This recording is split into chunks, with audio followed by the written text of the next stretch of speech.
Assalamu alaikum. As I was entering the hall and looked around and saw how powerful the gathering is,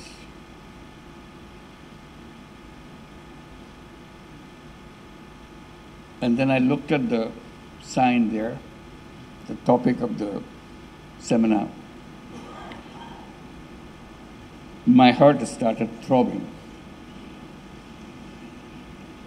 And it didn't stop since then. And it was throbbing as I heard the speeches louder and louder, with expectations. Expectations that we raise on three magic words: judiciary, independence, and efficiency. These three words define the foundation of the society. And July uprising gave us the opportunity to build that civilization. And this is where we are, defining each step of that foundation. And I said my heart was throbbing, and it throbbed louder and louder. And it became loudest when I was listening to the Attorney General of Bangladesh, because he defined where we are coming from. And if you forget that, we will not understand what these three words mean. And today is a historic moment for all of us, because we are about to celebrate the anniversary of the uprising. It's almost a year now.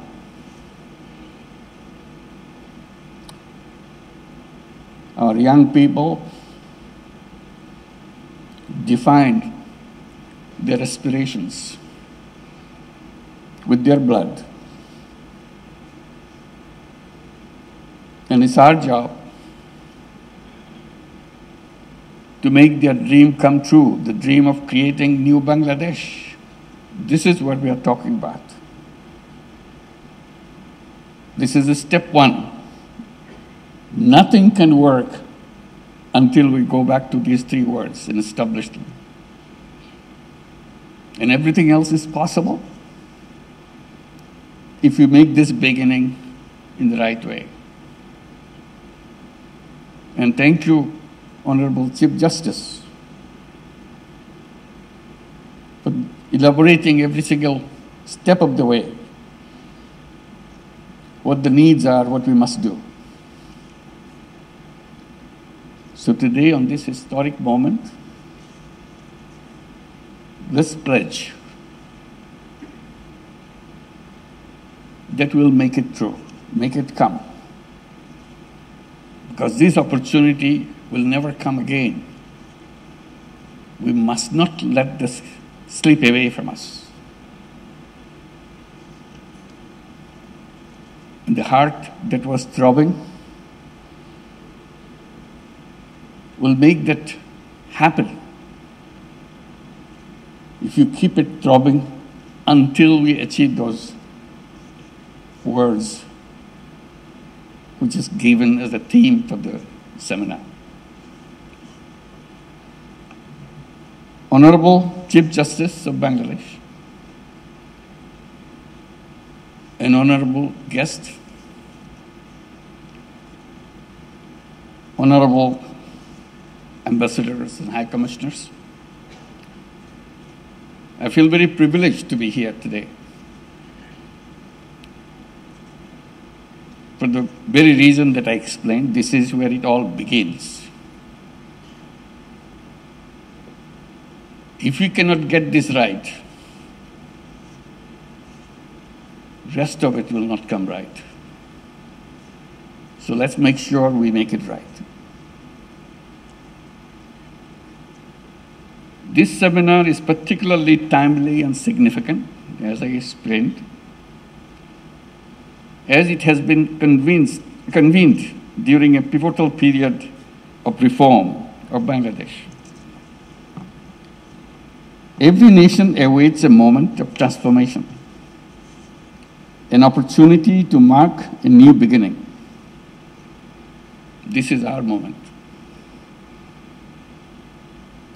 We want to redress the past anarchies, maladministration, despotism, and authoritarianism, and to set the country on a path of good governance and rule of law. Such moments are not engineered. They are the product of organic popular urge to dismantle old establishments and their vestiges. These movements have no single author. Rather, they symbolize our unity. Spontaneous in nature, they appear as a contradicting force, emerging to address injustices that have been inflicted on us in every aspect of our nation's life. These junctures thus hold the key to a nation's future. In human history, such opportunities are rare. Indeed, for many nations, they are rather a singular moment. And for us, this moment probably will never come back to us if we miss it. It's not only we miss it, it also gives us the warning that it will never come back. Therefore, these are moments of truth, profound reflections, and united efforts, shaping the fate of the entire nation. A nation's future, consequently, hinges critically on how it navigates these defining moments. Ladies and gentlemen, Bangladeshis are now living in such a critical moment, born from the sacrifices of the thousands of promising, bright, brave young lives. The July Revolution represents our nation's united stand against the injustices ingrained within our social, economic, and political fabric. Indeed, this awakening has come at the tragic cost of thousands of lives, leaving thousands more wounded. Now, we, the living, bear the solemn duty to realize the hopes and aspirations of the martyrdom and the wounded, of the martyred and the wounded. Our debt to them is limitless. We have a long road ahead to fulfill the promises of the July uprising. We bear an ingrained responsibility to honor the sacred memory of those who laid down their lives in July uprising. The sole way to discharge this burden is to ensure justice for the heinous crimes against the humanity committed during the months of July and August of 2024. Today, the nation stands united in its determination to hold the perpetrators accountable. In pursuit of this goal, 2 international crimes tribunals have been established to investigate and prosecute the crimes against humanity that occurred in July-August 2024. These tribunals are functioning with full independence, impartiality, and in compliance with due process. We are duty-bound to the nation to see this process through without delay. And I assure you, I remain fully committed to upholding this solemn responsibility.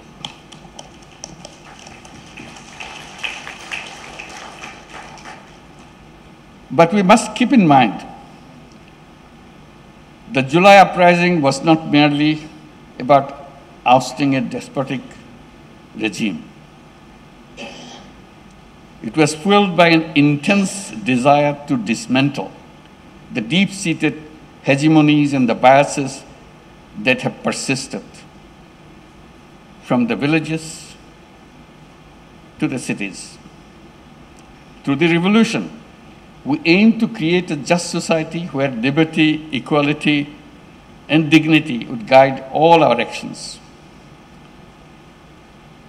The uprising sought to break down the old order and rebuild the state so that no individual or party could ever become despotic or authoritarian. These hopes and aspirations now place upon us the daunting task of reimagining the state and redefining the boundaries of its key institutions. And today, we as stakeholders of this reform stand pledge-bound to do what we are owed. When we speak of reform, we are not talking about minor tweaks that will fall apart under the pressures of time and power. We speak of tasks left undone in the last 54 years since our independence. We speak of changes that will create a powerful democracy while ensuring that democratic aspirations do not twist into either authoritarian desires or populist yearnings.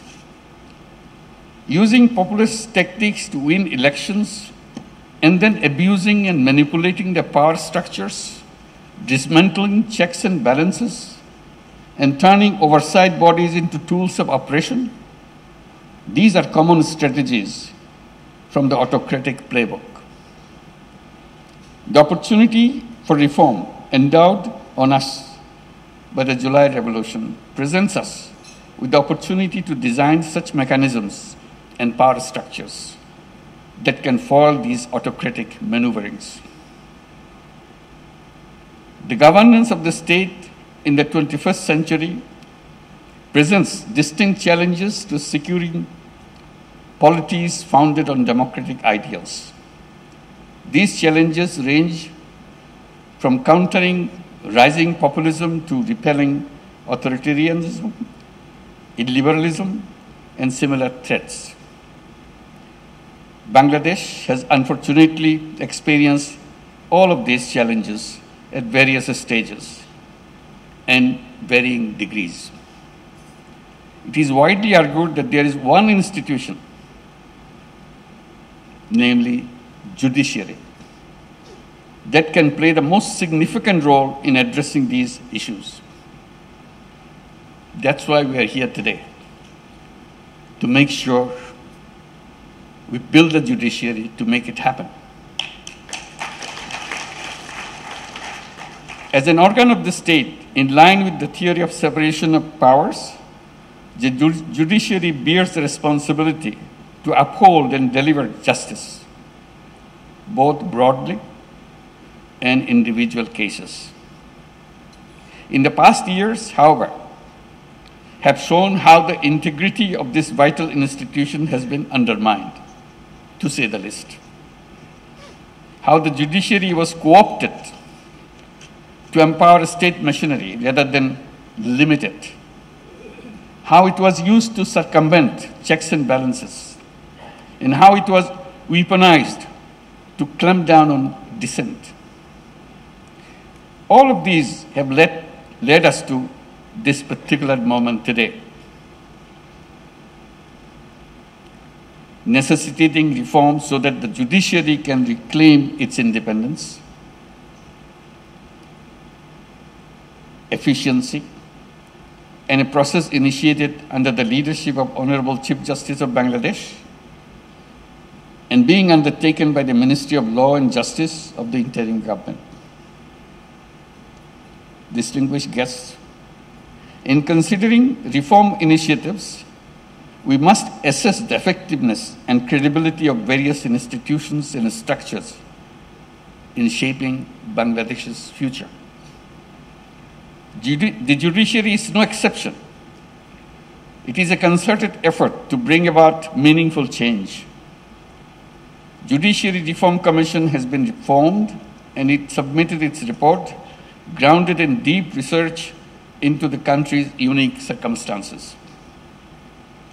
The report of Judiciary Reform Commission is complemented by the Honorable Chief Justice's own vision of judiciary, which he outlined in his September 21, 2024 address, proposing reforms structured for short, mid, and long-term implementation. It is a promising development that the Commission's findings and Chief Justice's proposals converge on many key points, reflecting a shared commitment to their common objectives. The proposed reform cover a broad spectrum. Some focus on infrastructural upgradation and digital empowerment of courts and their staff. Others aim at enhanced judicial efficiency more generally. In advancing these reforms, the Supreme Court of Bangladesh has played a key role in drafting legislation for appointing judges to the Apex Court. The new tiered mechanism makes the appointment process transparent, accessible, and more reliable in selecting the best candidates. This is a milestone in freeing the higher judiciary from political influence by ensuring purely merit-based appointments. In order to safeguard the district judiciary from executive and political dominance, steps have been taken to formulate rules for judicial transfers. The creation of a separate secretariat is a proposal that we cannot walk away from. A separate secretariat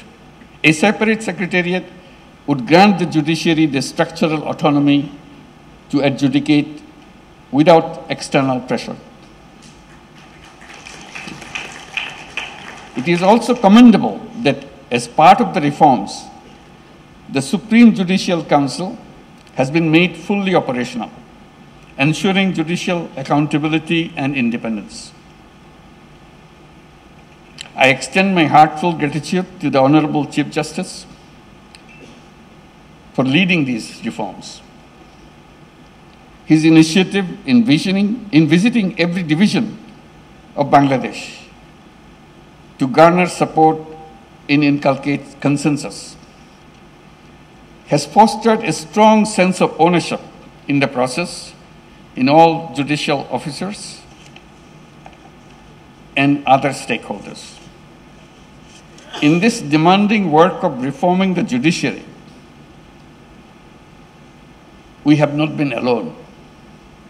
I'm very deeply grateful for the generous support provided by the European Union, UK, UNDP, Sweden, and our partners across the international community. If fully implemented, these reforms will mark a new dawn for Bangladesh, fulfilling the aspirations for which so many have sacrificed. Let us not dwell on the past obstacles. Instead, let us move forward, act decisively, and realize the dreams of our martyrs by building a society of equality, dignity, and liberty. Ensuring an independent and efficient judiciary will significantly advance these pursuits. The judiciary's leadership in driving this reform is truly inspiring. We are deeply committed in achieving an efficient and independent judiciary, and we look forward to its effective realization. The fate of these crucial aspirations and initiatives depends entirely on our collective efforts. We must bear in mind that our actions during this significant period will echo through time, and we'll make it happen. Thank you very much.